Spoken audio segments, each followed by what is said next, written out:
안녕하세요. 책을 사랑하신 여러분 반갑습니다. 책 읽어주는 부동산 써니입니다. 저는 캐나다 토론토에서 셀링 토론토라는 브로커리지를 운영하고 있는 리얼터입니다. 오늘은 제가 하는 비즈니스에 관련된 책을 한 권 가지고 왔습니다. 자, 꼭 캐나다 실정에 맞춘 부동산 책은 아니지만 한국에서도 연락이 직접 많이 오고 그래서 저도 좀 알아놔야겠다 해서 이제 이 책을 시작을 했는데 두루두루 부동산과 함께 연결지어서 얘기를 할 수 있을 것 같아서 영상으로 준비를 해보았습니다. 장철수 작가님의 기다리는 집값 폭락은 오지 않는다라는 책입니다. 자, 굉장히 좀 자극적인 제목이기도 하고, 또 집을 가지고 계신 저의 고객분들은, 이제 클라이언트 분들은 절대 바라지 않는 뉴스가 이거죠. 집값 폭락, 마켓이 죽어간다. 이런 뉴스일 텐데요. 자, 그러나 이렇게 또 폭락한다는 이렇게 자극적인 제목을 가진 영상이나, 그리고 책이 인기가 있기도 하고, 그래서 이제 작가님은 그렇게 주장하십니다. 그렇게 안 될 거다. 기다리는 사람이 많아서 좋아하는 뉴스가 집값 폭락이라고요. 그런데 왜? 라고 이렇게 보니까 자 뉴스를 그렇게 되기를 원하시는 사람들이 워낙 많기 때문일 텐데요. 자 그런데 그거 아시죠? 집값이 막 이렇게 올라가면 사람들이 나도 사야지 하는 게 아니라 올라가면 비싸서 못 사고 또 떨어지면 더 떨어질까 봐 겁나서 못 들어가고 이게 우리 인간의 본성, 이제 fear, 두려움 아닐까요?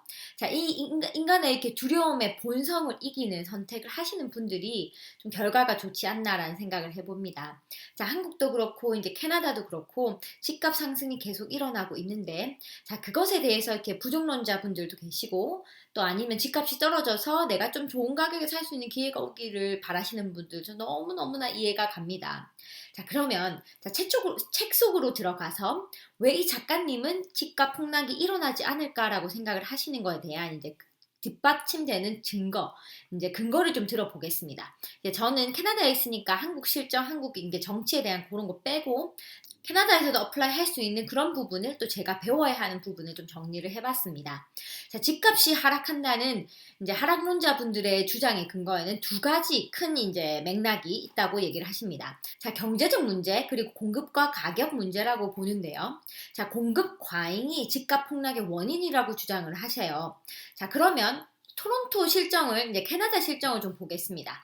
자, 저번 주도 그렇고 이번 주도 그렇고 거의 매일 제가 쇼잉을 해야 될 정도로 캐나다 이제 토론토 또 GTA는 뜨겁다 못해 지금 거의 활화산이라고 보시면 될 것 같습니다. 자, 그것도 이것도 언젠가는 밸런스가 맞으면 제가 저번 영상에도 말씀드렸듯이 조정장이 곧 올 건데 조정장입니다. 하락장 아니고. 자, 왜냐? 공급이 별로 없어요.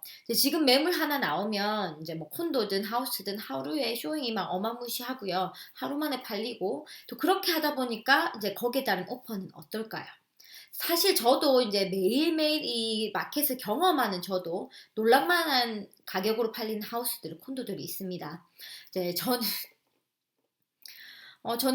더 조금 괜찮은 가격으로 저희 손님들의 집을 해드리고 싶다가 이제 몇 번 이렇게 겸손해야 된다는 걸 경험한 적이 있어요.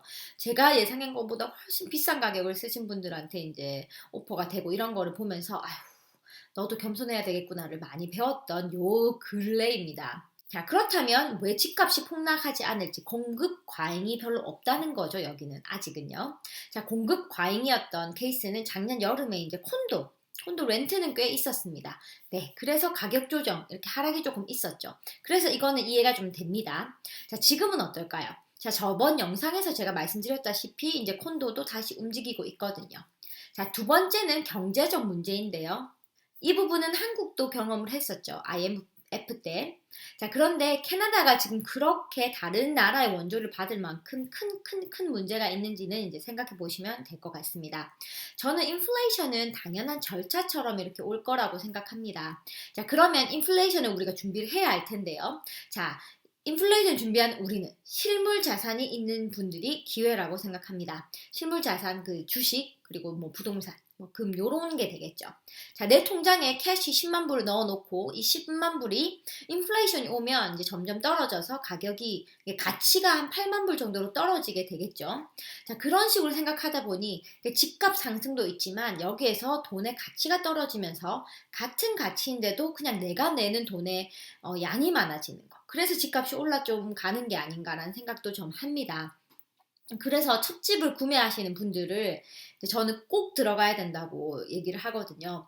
지금도 제가 도와드리는 첫 집을 구매하시는 고객분들도 제가 첫 집은 꼭 하셔야 하고 이 마켓에 씨앗을 넣는 너무나 중요한 시점이니까 놓치지 말고 금리가 좋을 때 들어가시면 좋겠습니다라고 정말 거의 부탁드리는 수준입니다. 자, 그러면 이 두 이유가 집값 폭락, 이제 캐나다 집값 폭락에 별로 효력이 없다고 느끼시나요? 그러시길 바랍니다. 자, 책에서 얘기하는 그러면 코로나 경제 위기로 집값이 폭락할까라고에 대한 거는 작가님은 이렇게 얘기하십니다. 자, 코로나 경제 위기에도 이제 집값 폭락의 가능성은 낮고 장기적으로는 상승 가능성이 크다고 보신다고 해요. 자, 거기에 뒷받침되는 근거는 자, IMF와는 다르게 이제 글로벌 경기 위기가 모든 곳에서 오면서 금리 인하를 하고 유동성 공급 이 두 가지가 사실은 부동산 가격을 올리는 이유기도 하거든요.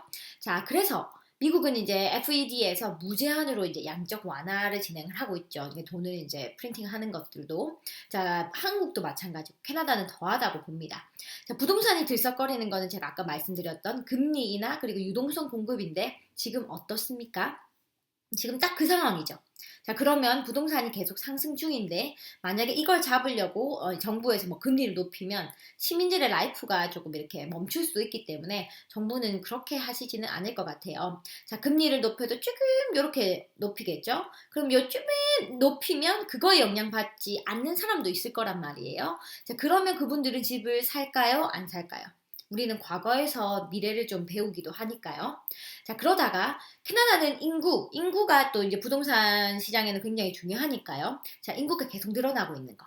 이민 정책도 좀 수월하게 한다고 발표를 했고, 이제 그렇다면 저는 그것 때문에라도 콘도 시장이 점점 좋아질 수 있겠다. 그래서 이제 콘도 렌트 마켓도 괜찮아지겠다라는 생각을 합니다. 이제 이민을 오시면 큰 디테치 사시는 분보다 이제 콘도에 들어가면서 이제 적응하는 기간을 두는 경우가 더 많기 때문이라는 생각을 하는데요.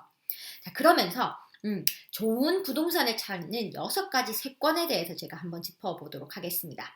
역학, 직공, 상병 이렇게 6가지를 기억을 하시면 되는데요. 자, 역세권, 학세권, 직세권, 공세권, 상세권, 병세권 이렇게 보시면 되는데요. 자, 역세권은 당연히 우리 아는 거 교통 그리고 입지를 말씀드리고요. 자, 학세권은 학군이죠. 애들 학교. 그리고 직세권은 좋은 직장이 많은 동네, 그리고 공세권은 주변에 좋은 공원이나 자연 환경이 좋은 곳, 그리고 상세권은 대형 쇼핑몰이나 아니면 뭐 이렇게 그로서 쇼핑하기 좋은 편리한 곳, 그리고 마지막은 병세권인데요. 자, 병원이 가까이 있는 곳들, 뭐 이렇게 보시면 되겠습니다. 그렇지만 요 6개를 다 한 번에 가지기는 굉장히 좀 어렵기도 하니까 우리 인생의 스텝에 따라서 어느 부분이 더 중요한지, 자, 뭐 싱글일 때나 아니면은 뭐 신혼 부부일 때는 이제 역세권과 직세권이 제일 중요하겠죠. 예를 들면, 자, 그리고 나서 아기가 좀 생기고 우리 아이가 어느 학교를 갈까 이럴 때는 또 이제 학군에 제일 신경 쓰는 이제 학세권이 제일 중요할 수도 있고요.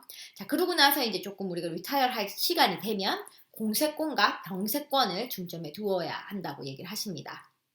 자, 이런 거를 이제 캐나다 부동산에 대입을 하면 어떤 예상치가 나올까요? 토론토. 정말 이 6가지를 유일하게 거의 다 가지고 있는 도시.